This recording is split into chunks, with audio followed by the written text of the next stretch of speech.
অবশেষে জাতীয় মসজিদ বাইতুল মোকাররমেও তুমুল সংঘর্ষ হয়েছেন।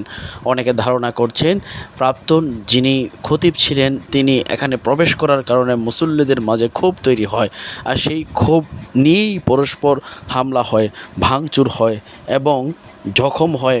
কয়েকজনকে হাসপাতালে নিয়ে ভর্তি করা হয়।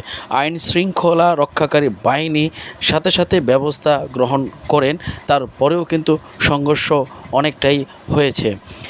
জাতীয় মসজিদ বাইতুল মোকাররমে যারা হামলা করেছেন অনেকেই ধারণা করছেন গোপালগঞ্জ থেকে আওয়ামী লীগের দোসররা এই হামলায় জড়িত রয়েছেন। গোপালগঞ্জ থেকে এসে জাতীয় মসজিদে এসে নাশকতা করার লক্ষ্যে গোপালগঞ্জ থেকে একাধিক আওয়ামী লীগ কর্মী এসেছেন।